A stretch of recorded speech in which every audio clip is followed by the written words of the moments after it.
All right. So yeah, we need to talk about inseams, right? I mean, what's the like? Is that What is wrong with everyone?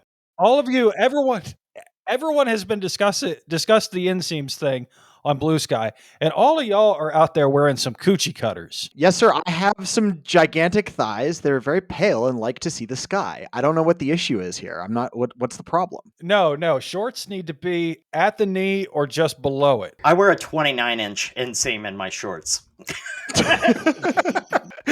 See, we can't let George Generation gap us on this. I mean, I think, I critical support to the skies out, thighs out brothers among us.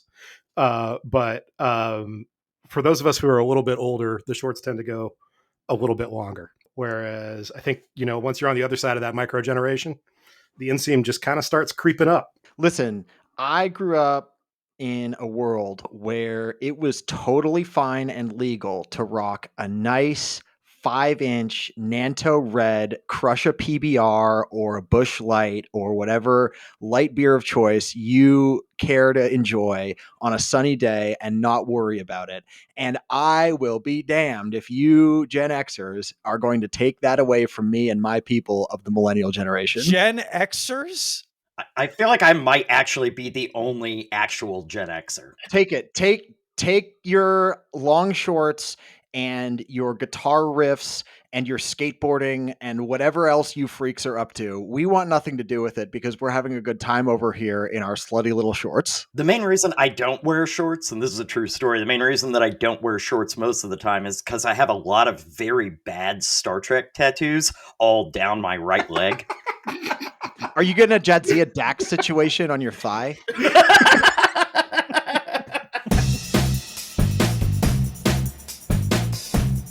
We are normal men.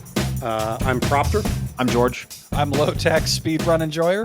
And I'm Go Like Hell Machine. And today, since we've been throwing relentlessly horrible news at you guys for a couple of weeks, we thought we would take a little bit of a break from that and look at some of the hijinks and foibles of the Trump administration to date.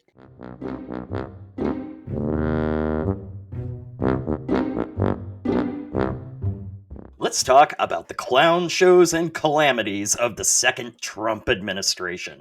I want to start with Pete Hegseth because Pete Hegseth has been in the news a lot lately, and he's the official spokesman of Breakfast Gen. And let's be clear here, we are not opposed on this podcast to the occasional breakfast tipple. This is a long established and proud tradition across mostly the English-speaking world, but also other places around the globe, and we're okay with that. But if you're the kind of person drinking gin and tonics at breakfast, we are not okay with that. You are not the kind of person that should be wandering around in society, let alone running the Pentagon. And specifically, this is a reference to a story about Hegseth from somebody who allegedly he worked with at Fox, who claimed that he crushed 3 gin and tonics at a business breakfast. What kind of person has 3 drinks at any business breakfast, much less gin and tonics? Jesus. Yeah, I'm not really an expert on business breakfast, but I do them a couple times a year. And the idea of someone ordering alcohol at one of these events is quite shocking. The idea of some kind of pervert ponying up with a gin and tonic as opposed to a gentleman's drink at breakfast, like an Irish coffee or straight bourbon, is just, I can't imagine sitting through that with a straight face. I can't imagine drinking straight bourbon at breakfast. I definitely can't imagine drinking a gin and tonic at breakfast. Like I'm nauseated just thinking about that. Now imagine 3 cocktails. So you sit down to a business breakfast with someone and they had 3 cocktails that are gin and tonics at like 9:30 in the morning. Wait, I was told that cocktails that a gin and tonic would not be a cocktail. That rum and cokes are not cocktails, gin and tonics are not cocktail. That it has to have 3 or more ingredients to qualify as a cocktail. Low tax is absolutely correct. Gin and tonics and rum and cokes are both versions of the highball, which is distinct from the cocktail. Where the line between highball and cocktail is actually drawn is a little bit fuzzy depending on how anal you want to be about it, but we can say with confidence that gin and tonics are highballs. To move for a second from the taxonomy of alcohols to the taxonomy of alcoholics, at least the urban legend about gin is that it's preferred by some because it does not show on your breath as much. So it may be that that's the reason for Pete Hegseth's breakfast preferences. We don't know. So in any case, talking less about his alcoholism and more about his incompetence. So just to run down what's been going on with Hegseth over the last few weeks. Everybody knows about the first signal incident that happened, and Waltz, the national security advisor, is probably the guy that screwed this up by adding Goldberg to the chat. This is one thing that Hegseth has not screwed up. He has, however, screwed up just about everything else. Over the course of the last week, almost his entire senior staff have been fired.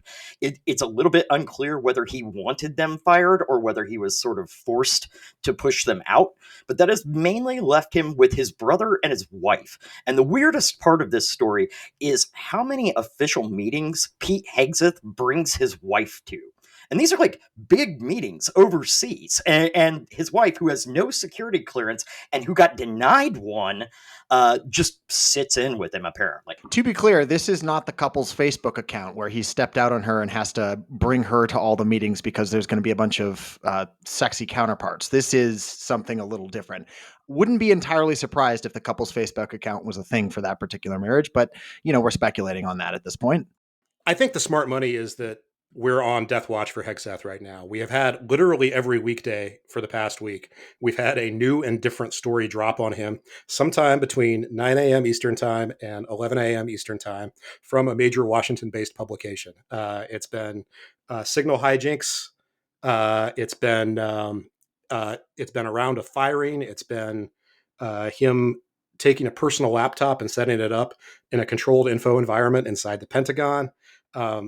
Anything that you can possibly screw up in terms of kind of the compulsory forms of being a national security professional, he has apparently screwed up in his first 3 months on the job. So what you're saying is that all of these stories drop right around gin and tonic time for Pete Hegseth.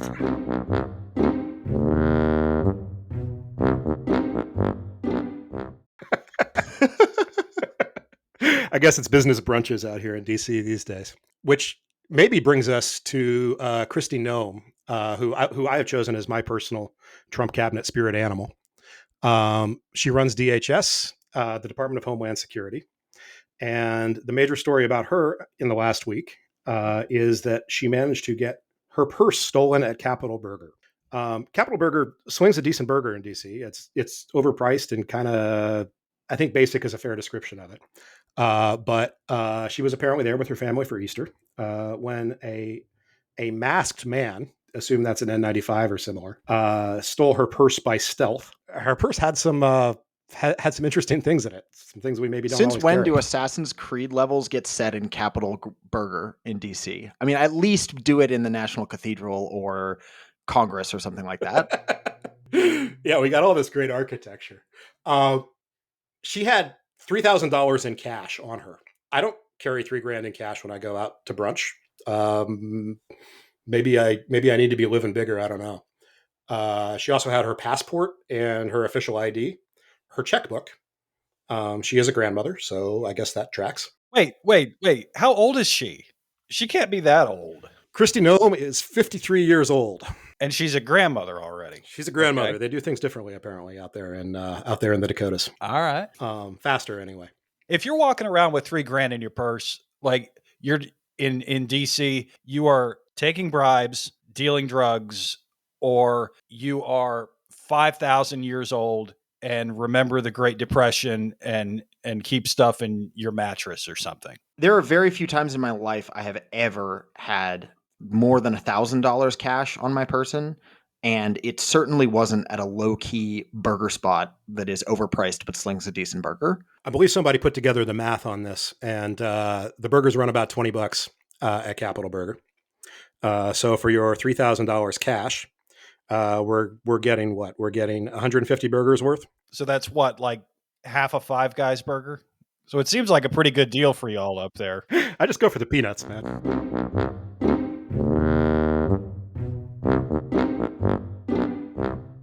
Doug Burgum, who's running Interior, his scandal was a couple weeks ago, but I enjoyed it so much I want to bring it back anyway.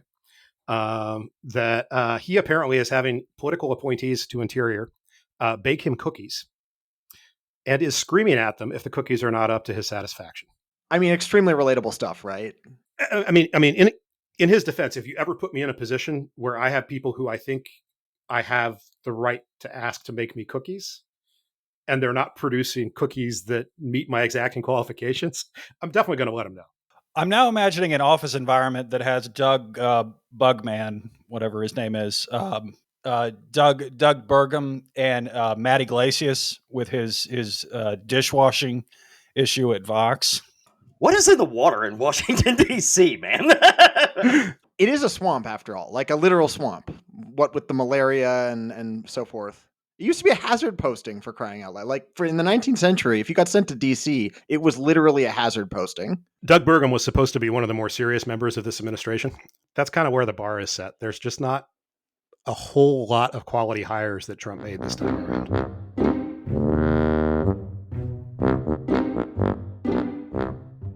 To be fair, cookies is kind of quaint as compared to the scandals that are originating from all of the different other agencies.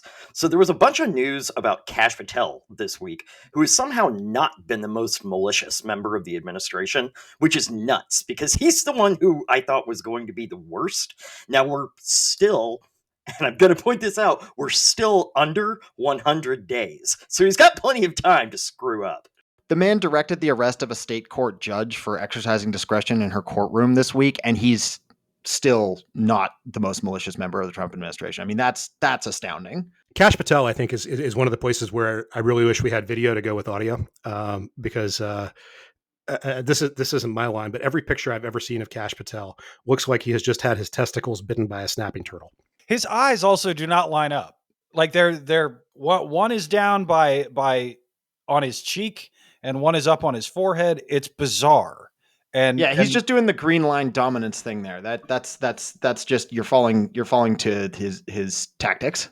Anyway, Kash Patel is mostly living in Vegas these days while simultaneously directing the FBI.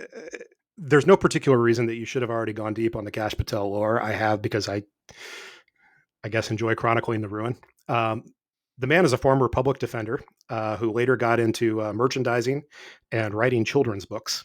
And it was primarily, I think, the merchandising process that brought him into touch with Trump, for whom he moved some boxes around, most famously from the archives to Mar-a-Lago, that were then the subject of an FBI investigation. The bar for him was very low for running the FBI. And in some ways, I think we're better off that he's mostly soaking up seats in luxury boxes than actually running the agency. But it's still kind of crazy that we've gone, from the very serious men of the FBI to Kash Patel. Let it be known, though, we are a staunchly pro-public defender podcast, and it's very unfortunate that such a sainted group of people in aggregate have been besmirched by this one particular reprobate.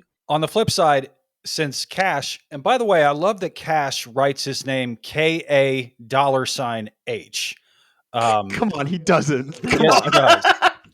No, he writes it on his Twitter posts and stuff.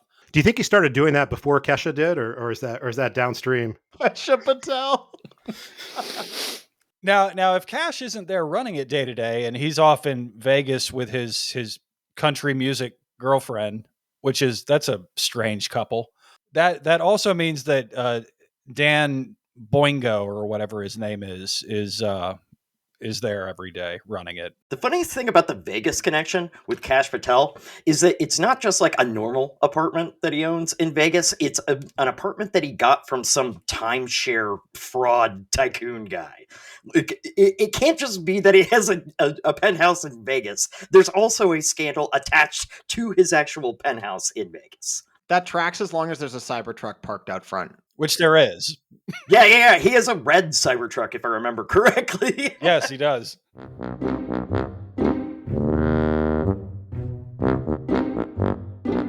All right, so laziest senator emeritus, Marco Rubio, turns out not to be the laziest member of the Trump administration, which is really unfortunate, because I think pretty much all of us expected that he would be kind of a bump on a log, which he hasn't been.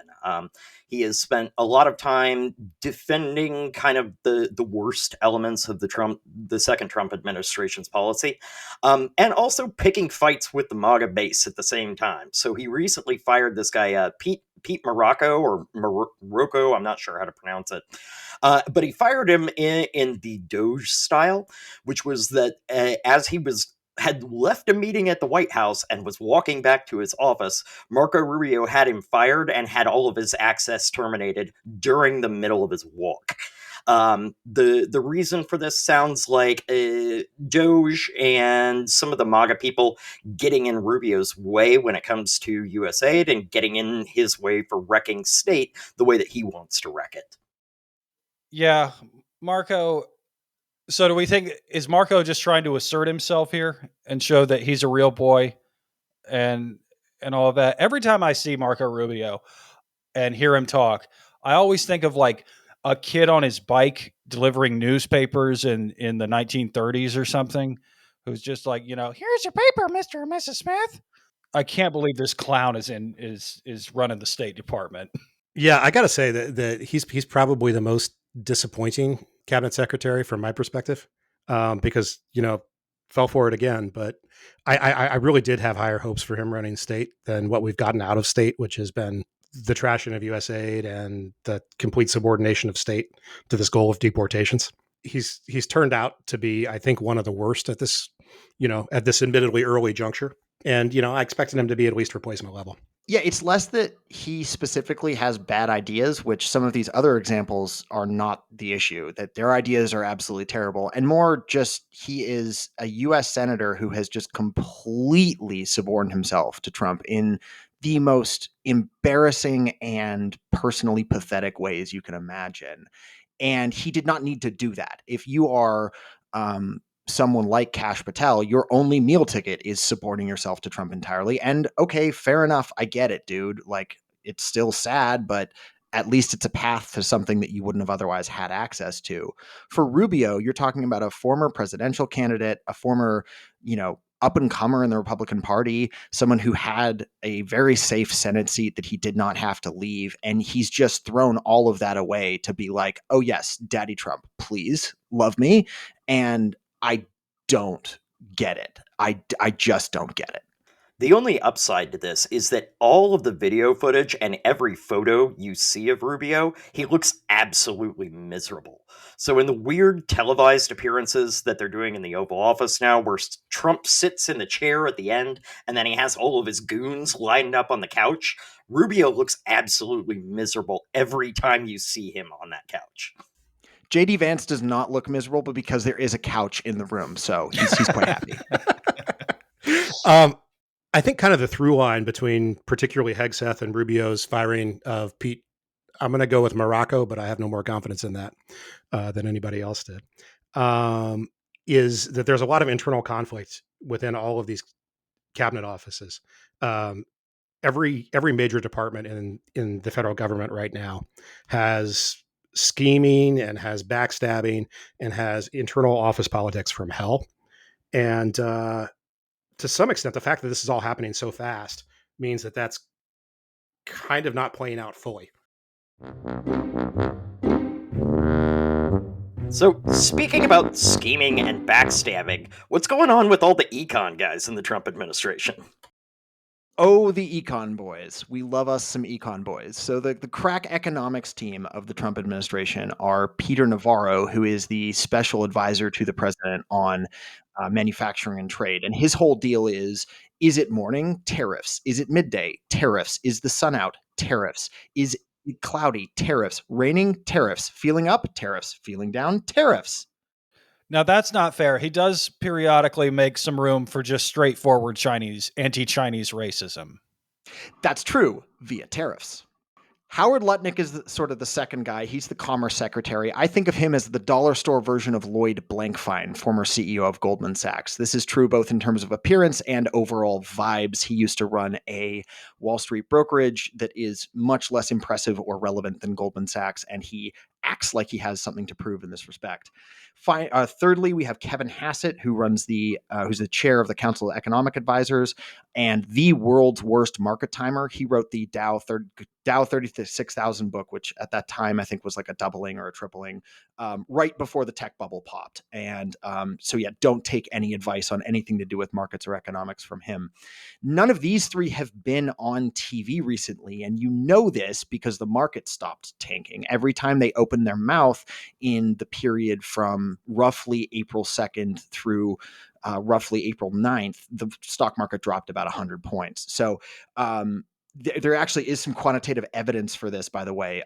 Neil Dutta of Renaissance Macro did a study where he looked at days where one of these guys talked, and he looked at days where our fourth cast member, Kevin Hassett, our fourth Econ Boy cast member, Scott Besant, talked. And on days when Besant talked, the market went up. And surprise, surprise, he's the one we're hearing from all the time. The fact that Besant has been able to, or Besant, I'm sorry, I'm bad with pronunciation. The fact that he's been able to take a break from demanding the rest of the world stop selling our bonds at every opportunity is pretty impressive, because he has been doing that on hands and knees. These four have managed to avoid some of the scandals that we've seen from the likes of Noem, Patel, especially Hegseth, because I don't think at this point there's good evidence any of them are drunk, despite some of the crazy stuff they've been saying. And that's great. Doesn't mean we haven't seen that yet, though. I might feel better about the others if they were drunk, to be clear. Yes. It is a grim bunch. And it goes beyond simply having bad economic ideas, which is, I think, definitely true of Navarro, being a flunky, which is definitely true of Hassett, being generally unimpressive or uninteresting or useless in your pursuit to power, which is true of Lutnick, or generally not having a good time, which is very similar to Rubio when it comes to Besant. These four are about as bad a group of economic communicators and executors that you could possibly come up with. And they are running, such as it exists, macroeconomic policy for this administration. They will make you long for the days of Larry Summers running the show. One thing that, again, to return to the conflict, to return to the theme of conflict within the teams in the Trump administration, these guys are not on the same side in terms of what they want to do with tariffs, which is one of the reasons why you're seeing the market bounce in different directions when different of them speak. And we have some fairly good reporting that at least several of the major tariff actions recently have been a function of who managed to get FaceTime with Trump in absence of the countervailing faction. The story on when he on April 2nd, they announced the big reciprocal tariffs deal. On April 9th, they rolled it back. The story of the rollout is that Hassett was deployed as a foil and sort of distraction to get Navarro off into a different part of the White House. And then Besant and Lutnick went into the Oval Office and basically forced the president to write a Truth Social post, and literally watched over the shoulder to see that he was hitting send before leaving the room. So everything's going great inside the gilded court of the White House. We love a Mad King, don't we, folks? So actual status on tariffs is that we're still in this kind of pause after Wile E. Coyote runs off the cliff, but maybe before he looks all the way down. When the bulk of this much larger set of tariffs are still slated to go into effect in, what is it, in about 60 days now? Yeah, it was a 90-day pause from, I think it was April 9th specifically. So, that takes you into the middle of the summer. The thing is, though, the China tariffs are still broadly in effect. They exempted a bunch of stuff like consumer electronics, or not fully exempted, but much lower rates that make importing those goods more economic. But the thing is, we're already, even with that pause, because global trade runs on very long distances at relatively slow average speeds, you have a really long lag between when a decision gets made in Washington and when it actually plays out in ports on China's coast or ports in California. What's actually physically happening here is that these big container ships are how we transport most goods around the world, because that's the cheapest way to do so. turns out the big boat is still the best technology in the world. Some of these are literally using sails as an add-on to help move things more efficiently. Like George said, these have kind of a long lever arm in terms of when you make the decision and when the impact is actually hitting the eventual destinations. And some of the shipping data that we're getting out of ports now is already pretty bleak. We've got no international container ships at all in the port of Seattle as of this week. We're not even going to get through this next week before LA, which is the much busier port, also goes dry. George, do you have a sense of whether that's going to have an impact on outgoing goods as well? Short answer, yes. Long answer, we don't know how bad it'll be. So the way to think about this is a subway car coming into a station and dumping a huge number of people off during rush hour. And then if you want to take that subway car back uptown, if you're in Manhattan and you want to hop on it, you got to let all those people go off and then you get back on. There's much fewer people going back out and up the line you go. That's how it normally works. We usually take in a lot more goods, both on a container basis and value basis, than we send out of the West Coast ports.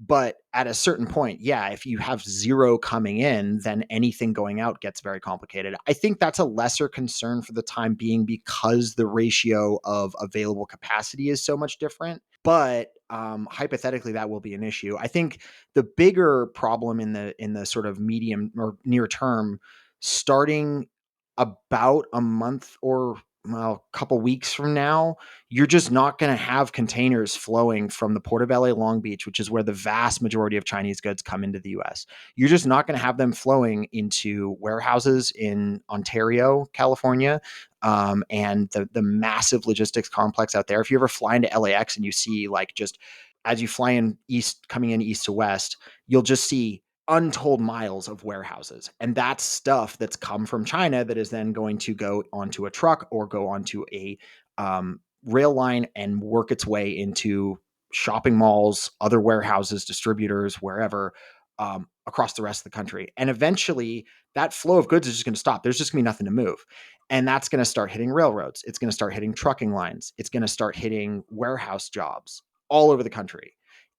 And it's not going to be good when that happens. So what you're saying is Sean O'Brien did right by the Teamsters by cuddling up to our big wet president. Yeah, all-time home run there, Mr. O'Brien. Well done. Really looking out for your interest, buddy. I gotta say, I am really cautious about declaring that there will be mass shortages of everything you can imagine on the shelves of stores. There are a couple reasons for this. The first reason is we're not sure what demand is going to look like. So we don't know how much stuff is going to get bought. The second reason is it doesn't look like there's a ton of inventories stocked up, like a huge volume of inventory stocked up. There are some, and we don't know how long it's going to take to burn through those. Both stuff that is normally in the supply chain at wholesalers, or sort of at initial warehouses that works its way through. I mean, it could be that we have a long way to run before that inventory gets worn down. And also because we just don't know what goods this is impacting the most or how it's all going to play out. The thing I've always said about this is we have an incredibly complex machine that we've just taken a huge sledgehammer to, and it's probably going to stop running, but how fast it stops running and the way it stops running is a little complicated. So I would just caution people against assuming that the store shelves will be empty in June. Because not because they won't be, but because this is really complex, and assuming the worst is not a good way to forecast it. That said, there will be substantial declines in the volume of goods moving through the economy. Like, there's no way around that. And even if we had all tariffs go off tomorrow, total restart, everything's back to normal, there's a lag, right? There's at least a month to get goods flowing across the Pacific again. So this is not going to go away anytime soon after the shut off of whatever the bad policy is. Right now, it's the 145% tariffs.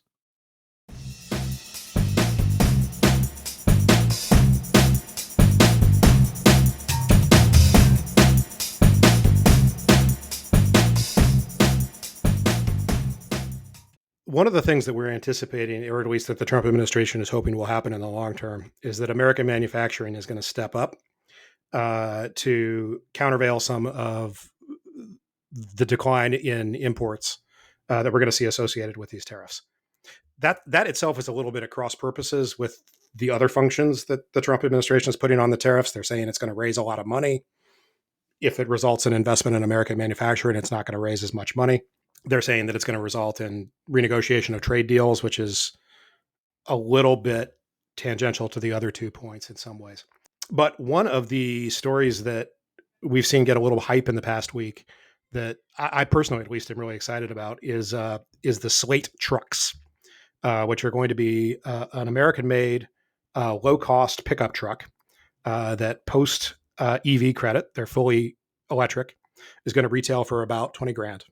Welcome to Normal Men Truck Talk. It only took us 4 episodes for a bunch of middle-aged dudes to start talking about pickups, but we did it, folks. We're here. We're doing it. I'll believe this truck is a real thing at that price when I see it, though. So the big innovation of this truck is that they're deviating significantly from how autos in this country normally get made by making the whole thing out of plastic. It's not quite the whole thing. It's all the exterior body panels. I think it's still a steel frame. Aren't they also deviating from kind of the average truck manufacturer by including basically 0 features? Yeah, that's correct. This thing, I don't think it even comes with a radio. You've got to bring your own device to plug into it. Doesn't have a radio, doesn't have power windows, doesn't have any of the lane keeping technology or anything like that. As the only certified Gen Xer here, I can tell you that I was prepared for this in that I had a boombox in like 3 different cars that I owned because 3 different cars didn't have stereos that worked. So I'm all set. So the idea on this is that you buy the truck and then you customize it aftermarket. It's only coming in one color, which is kind of a shark gray. And the idea is that you're going to put vinyl wraps on it, to suit your mood or whatever. And this is going to be doable easily and cheaply at home. Shark gray is really a kind way of putting it. It mostly looks like primer gray. I think this is going to be a really cool kind of homebrew scene if they actually sell these at scale. These things sound like an art student's dream, for one thing. I'm sure the kids at Reed are going to get up to a lot of fun things. I'm looking forward to it just because if you've read car blogs and the car press at all for the last like 20 years, the commenters especially, but also the writers, are constantly griping that the automakers refuse to bring us, smaller, stripped down automobiles. And this is your chance. Now, you can't have sat there and bitched about this for 20 years and then not buy this damn thing when it finally comes out. And it is small. I mean, it's a 2-door pickup, and it is only a little bit longer than a 2-door Jeep Wrangler, which, I mean, that is not a huge car. It's roughly 2/3 the length of one of the new GM or Ford pickups, one of which I happen to drive, EV pickups. It is a very, very small vehicle. It's also not designed to go 300 miles. It's going to go on the base model. It's like 150 mile range, give or take 4 miles, I think is their stated number. It is not, it's designed to be around town. It's designed to be able to haul stuff with a decent sized bed. I think if I recall correctly, the truck bed is roughly the same size as the one in my full size pickup. But of course you don't have the second row seating. But the other cool thing about this is it's not just that they're going to let you accessorize them. They're going to let you turn them into an SUV with a flat pack kit that you buy. So come in a big cardboard box and you can turn it into an SUV in your driveway.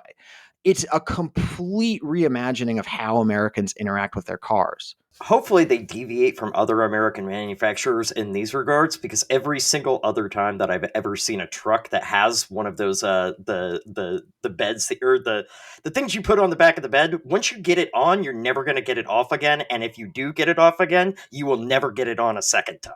Now, to be clear, like it's not just, it's putting a truck bed cover on it. You can do that. They'll have a mod for that. But no, it's fully, you can buy the seats and everything, and it's a 2-row SUV with 2-door access. Yeah, I'm just telling you, people will say, "Oh, I want those seats. I want the flat pack. I want to be able to convert it into an SUV."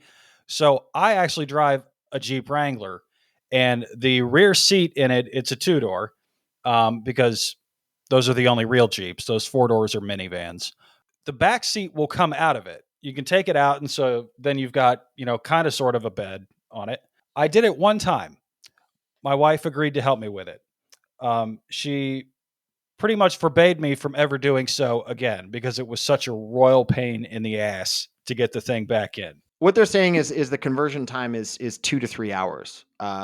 Whether that's actually accurate or not, I'm not sure. Who knows? This company just came out of stealth. But I think it's interesting to talk a little bit about the economics of vehicles. There's a reason that cars in the US have gotten so big.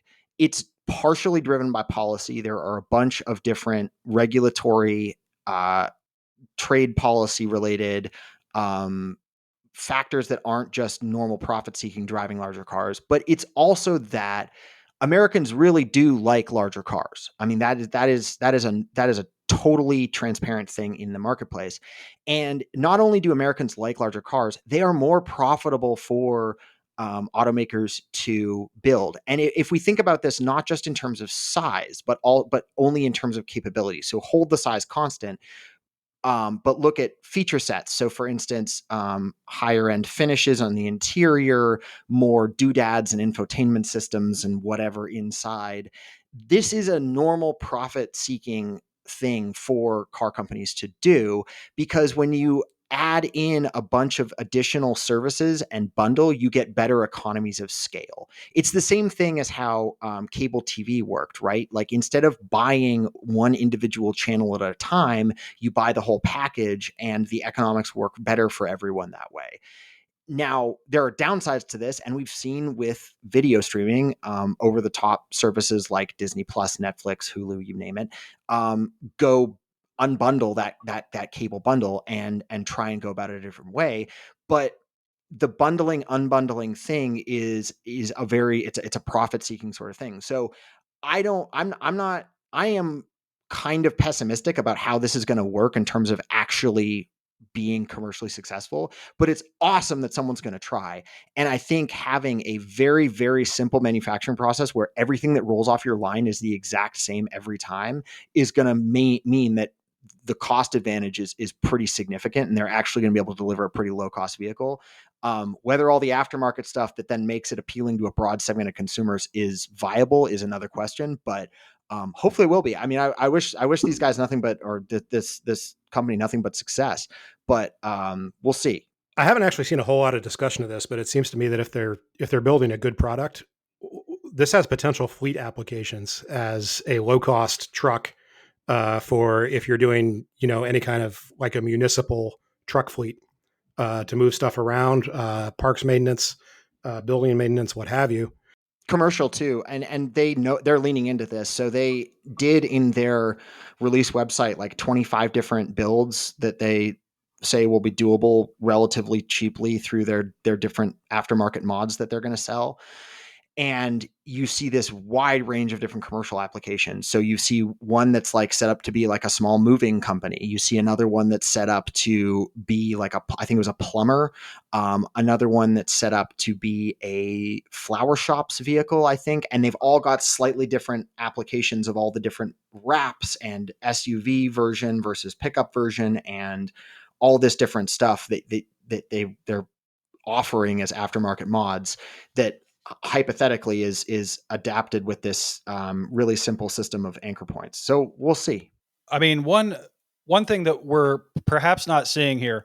So these little trucks look like the little trucks they sell in Japan to me, the little K trucks or whatever you call them. And as we all know, because we're all terminally online, there are a lot of weebs in this country. And there's a real chance they could move. I mean, dozens of those people have jobs. And so, Lotax, can I ask you to define for the less brain poisoned of our audience what is a weeb? A weeb is a Japanophile, someone who has an unhealthy obsession with Japanese culture. So these K trucks, one of the major advantages of them is that they're cheap and they tend to be old enough. I think it's that they're over 25 years old, so they get grandfathered in under a classic car exception for being street legal in the United States, despite the fact that if they were made today, they would not be. The story is that these slate trucks are going to be better about that. All this fleet versatility potentially gives them an edge in terms of resale, assuming that they're well made and they hold up.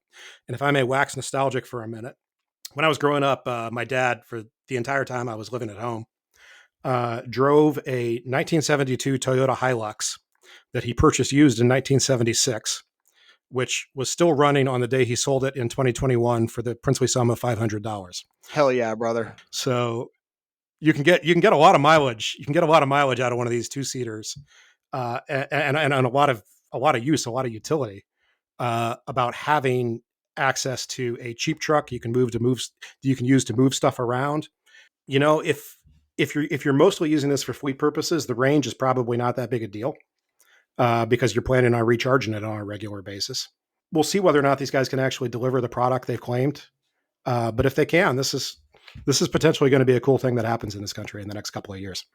I think the interesting thing with EVs too that hasn't really been explored properly is because, frankly, we just don't have enough data yet, is that the drivetrains are going to hold up a heck of a lot better than internal combustion engine drivetrains. If you think about the amount of friction it takes to contain a small explosion to drive a piston up, which then spins a gearbox, I mean, it's just, there's so much stuff that can go wrong.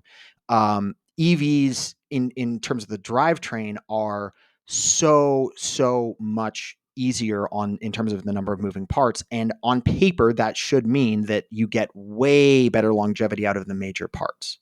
The greater longevity of EVs was one of the major selling points of EVs early on in the transition, but then it turned out that Tesla dominated the US market. Yep. And there's your issue.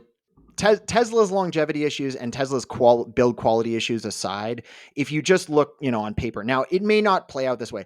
I will say, like with my truck, I'm coming up on 30,000 miles with one set of tires. And I think the reason is because I don't ever touch the brake pedal.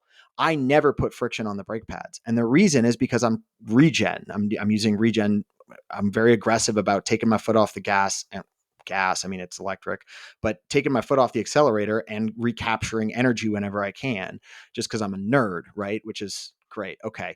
The point is there's a lot less friction on the tires and a lot less friction on the brake pads. And we'll see if that actually leads to greater longevity overall for the fleet. But I do think there's a real possibility that one of these things could drive for 30, 40 years. And George, to break in for just a second, for those of us who are not sufficiently brain poisoned in a different way, what is regen in this context? So the way an EV works is, well, not all of them, but it works in the same way as a hybrid typically, where the default mode, again, it depends on the brand, but the default mode for most of these vehicles is when you take your foot off the accelerator, an automatic recharging process goes on, and the generator, the motors that were turning electricity into torque reverse, and they effectively brake you without the friction braking that you see from a traditional internal combustion engine car. Traditional internal combustion engine car, you've got a steel plate that is squeezed by abrasive brake pads, and that friction slows the car. In this instance, there's no friction. It's loading electricity back into your battery. Right. So you're actually recharging the battery and increasing your range. When that happens, it makes you more efficient as well as doing the thing you wanted to do anyway. Which is why EVs are so much better in urban environments where your start-stop every time you're starting and then stopping. If you're good about using regen, you're recapturing the vast majority of the energy that it's taking to slow you down, as well as burning energy to speed you up. In an internal combustion engine car, all of the energy you use to speed you up is gone, and then you don't recapture any of it because it gets burned off as waste heat from the friction of your brake pads slowing down the car. Hybrids also recapture energy in this way. So that's one of the reasons hybrids are so much more efficient, is purely that they're recapturing energy that would otherwise be lost as waste heat. One other thing I'll say is we haven't talked about the batteries' lives yet. There is decent evidence so far that in the real world, these they're almost entirely lithium-ion batteries. Running in EVs are holding up to way more recharge cycles and performing in terms of longevity much better than was expected. We'll see in the long run whether that remains true. But replacing the battery pack should on paper be relatively cheap compared to replacing the drivetrain of an internal combustion engine car, assuming you have the right form factor and software and all that. But even if you just have to scrap the car when the battery is at the end of its useful life for the auto application, it is still useful for other things before you go and recycle it. So for instance, my truck's battery could on paper power my home for roughly 3 days. If it gets to the point where it's only able to hold a charge equivalent to about half of what it does, well, that's still a really useful amount of power for emergency backup power, for instance. And it doesn't take many of these things gang together to supply a really material amount of electricity. Maybe you aren't going to want to be using that to do grid management services or do it every day, but as relatively cheap emergency backup power or other sorts of applications like that, there's a lot of potential here. So one of the cool things about the rise of EVs, and one of the things I've been really enthusiastic to nerd out about, is some of this new stuff that just wasn't around before. So these electric trucks and electric vehicles, I'm optimistic about them, although I want to see now something like the Top Gear episode in which they drop the Toyota Hilux off of a building that is being demolished and it still fires up. I don't think that's going to work with the Lightning or the Cybertruck or the Slate, but it could. We got to see this. You can't drop my Lightning off a building. I need to drive that. You couldn't drop a Cybertruck off a curb and have it hold up. So one of the other famous uses of the Toyota Hilux is as a technical. And for those of you who may not be aware of what a technical is, the definition is hotly disputed, but basically this is something where various warlords around the world mount a machine gun on the back of a truck and have a mobile firing platform for their warlording. The Toyota Hilux specifically is famous for this, and I imagine there'll be some application for a highly modifiable Slate in that same market. The official truck of ISIS. So much so that I believe, didn't the Pentagon actually have to sit Toyota down at one point and go, how do your pickup trucks and Land Cruisers keep winding up in Syria and Iraq? Yes, that actually happened. We touched on this a little bit earlier when we were talking about tariffs and shipping, but one of the cool things that is sort of an underpinning of the modern world is very, very heavy standardization across parts and systems. So like shipping containers are the things that you're loading onto these gigantic container ships. Those are super standardized. The shipping containers, every shipping container in the world essentially is the same dimensions. So that means that if you're shipping the shipping containers, you only have to worry about the certain set of dimensions when you're designing your gigantic boat that is going to sail around the world thousands of times. What George said earlier about batteries, if you have something that emerges as a real market leader in terms of battery form factor, that's potentially a game changer for these kinds of plug and play applications, because you get economies of scale on those batteries, and you get economies of scale on whatever the future standard is for those batteries. And that's something that we may see more of a movement of. We may see more of a movement towards in the auto industry in future. I think there's already been some amount of consolidation in China in particular, where the manufacturers are converging on certain battery standards, and they're getting a lot of mileage, so to speak, out of that standardization. But these kind of interoperable standards are a huge deal for everybody who's working in this space. We're all recording this on probably USB-C mics. That's a standard technology that enables all kinds of other things that can run off that same interface. It's not necessarily the best possible interface for any one of these things, but the fact that it works for everything means that it's much, much better than something that's narrower and better for that one thing. According to the EU, it is the only interface, and it is the only interface you will ever need. And that's why we're all moving to Europe.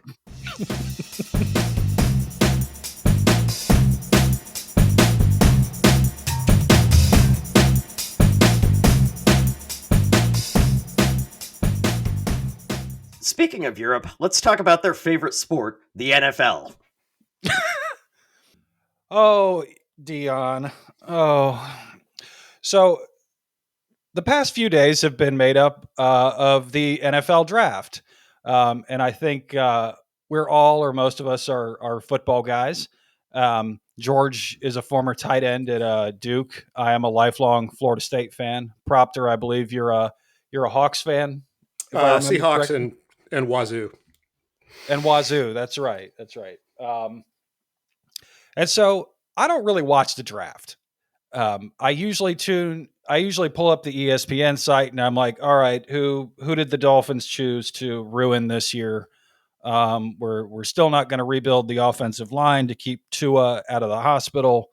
And it's a fun time had by all. So I pulled up ESPN yesterday.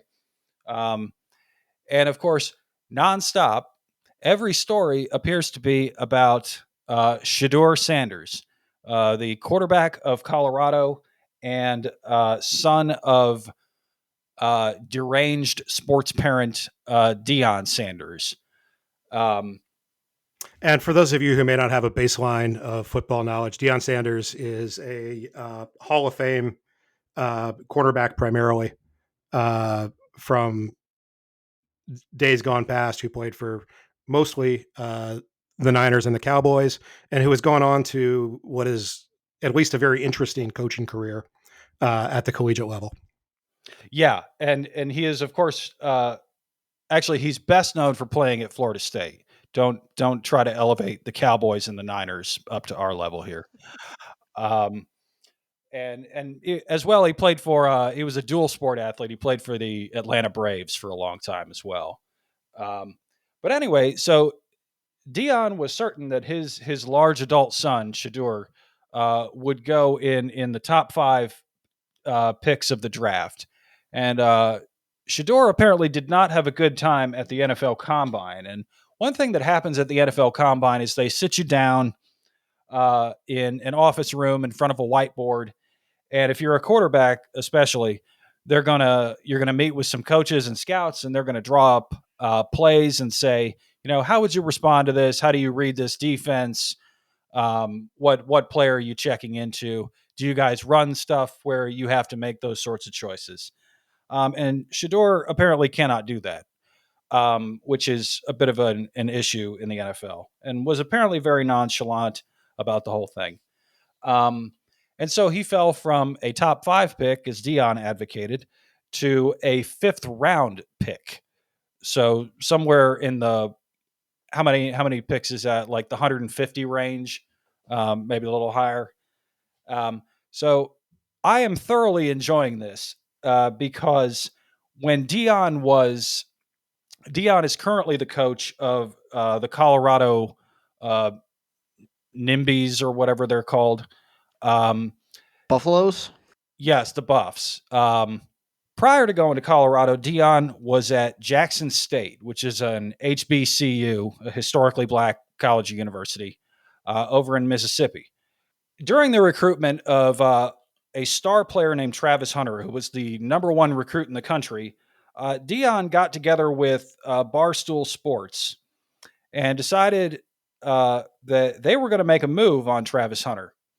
Now, Travis Hunter was committed to Florida State University, which is my alma mater and Deion's. Deion and Barstool decided they would give Travis Hunter $10 million to come to Jackson State. And so he did so. And Deion raked Florida State over the coals in the media for days afterward. And so I'm thoroughly enjoying this. And I have always hated Deion. Everything is always about Deion. And I would just like to know, God don't like ugly, Deion. So that's what you get for that. I think the Shadeur Sanders story is really interesting because on the one level, you have this story about hubris and pride and a father, I think very clearly not doing well by his son. And on the other hand, you have a lot of people who are taking a lot of pleasure in the comeuppance for that hubris. One particularly cruel thing that happened during the draft is somebody prank called Shadeur Sanders on the phone line that he'd apparently purchased for purposes of the NFL draft, pretending to be I think it was Loomis, the Saints GM, telling him that he was about to get drafted. That's kind of a crappy thing to do to a college kid. Oh, it's terrible. I mean, he's already sitting there watching some of his professional dreams disintegrate. It's really piling on to jump in, and as it later came out, it was a coach's kid who called him up to prank him. I want to say Falcons defensive coordinator Ulrich's kid who made the call. So like there's going to be bad blood on that for a while, I think, from everybody involved. This is not a thing that you should do with your kids. You should not try to stage manage their career to this extent where you're inflicting your own dreams and your own prejudices on the course they take. And maybe this was a little bit of helicopter parenting too from Dion, in that you got to let the kid fly at some point. Yeah, as both the other resident dad on this podcast and a former college football player, I could not agree more. Shadeur, I don't have a strong opinion about Dion or Shadeur, quite frankly. I am much more of a soccer sicko these days anyways, but I think it is really a comment on our times, both how media hype or social media hype. I mean, Shadeur Sanders was live streaming on Twitch the entire time he was falling down the draft order, basically. And the transposition of individuals' experiences into content, I think is a really interesting story about his career. And he's done this in part to himself, as well as having his father act the way he has. I think it's a two-way street there. But at the end of the day, he's a young person who's gotten bad advice and gotten bad leadership, and is also a talented athlete to some degree. I mean, whether he was a first rounder or something like that whatever. But he is certainly someone who has a shot at playing in the NFL, which instantly puts you into a very high percentile of athleticism for any human that has ever lived. So, I feel for the guy being in the situation he's in, not just in terms of his father, his own decisions, but also the society he lives in, where calling that prank is viewed as like something that's worth doing. It's a minor act of cruelty in the scheme of all this, but it is, I think, a profound act of cruelty and something that a healthy society shouldn't celebrate. Sanders also was eventually drafted by the Cleveland Browns, which is its own special sort of punishment. And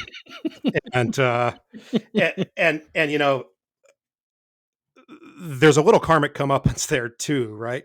Because Cleveland is in a bad quarterback situation right now, in part because they threw an absurd amount of money at Deshaun Watson, who was available for trade under unusual circumstances because he had committed kind of a lot of sexual assault at his previous stop in Houston against massage therapists. So the Cleveland Browns front office decided that they wanted to take that ride, and they pushed, I think it was about $300 million at Watson to persuade him. He had a no trade clause that he needed to waive to be traded to anywhere. So essentially he got to pick his destination. And because they were throwing this very, very large amount of guaranteed money at him, he picked Cleveland. And then it turned out that Watson couldn't play anymore. He'd been benched for a year and change at that point, and when he came back, he was no longer an NFL caliber quarterback. In addition to getting hurt several times, so you've got a snake bit franchise that is drafting a kind of a snake bit young man as the second quarterback they picked in this draft, to come in and maybe play franchise savior. Yeah, they've got 4 quarterbacks now. They signed Joe Flacco, which I don't know why you'd need anybody else after that. You've landed your elite quarterback. We're going places, baby. They also, I think they traded for Kenny Pickett from the Steelers. And then they drafted Shadeur and this Gabriel something. I don't know his name. I think he played at Oregon. I'd never even heard of him. To close out, I just wanted to highlight one, not Shadeur Sanders directly related quote, but a remarkable quote from Cowboys owner Jerry Jones, who Oh God. has a horrible track record on this sort of thing, but said something I thought was just really interesting. Bad guy. I'm not saying this to be laudatory about Jerry Jones. You can do some Googling. He's got a checkered history, but he was asked about the word woke in a press conference this week, and his quote. He wasn't asked. He was asked about the influencer culture around some of these young picks like Shadeur Sanders. And he says, these guys are influencers with their work ethic and their understanding of what's the word for it today, woke. Seriously, what is that? That's having some good instinct. That's looking ahead. That's understanding. That's caring when maybe others don't. Some woke. These guys, all of them really, they've demonstrated that they've got the ability to not only feel it, but to use it to help their teams. I am really taken aback by that quote because I think it sums up our 4 approach to the concept of woke and our approach to the concept of being caring about the people in the world around us and thinking about how we can make the world better. And it is staggering to me that it came out of the mouth of Jerry Jones. And if you had given me that blank text from any source and said, who said this? I wouldn't have believed you if I had seen it come out of his mouth, but it did. So, I don't know if we got to hand it to him, whatever. I'm not trying to say this guy knows what he's talking about, but those words were good. And I'd just like to close out with those. So y'all have a good week. We may be delayed on our next episode release next week because I will be traveling, but we will have an episode at some point, and we look forward to hearing you, or we look forward to you hearing us then. Also, please rate and review us in your podcast app of choice when you get the chance, because it sure does help folks find us. For Normal Men, I am George. I am Proctor. I am Low Tax Speed Run Enjoyer. And I'm Go Like Hell Machine. Be normal, y'all.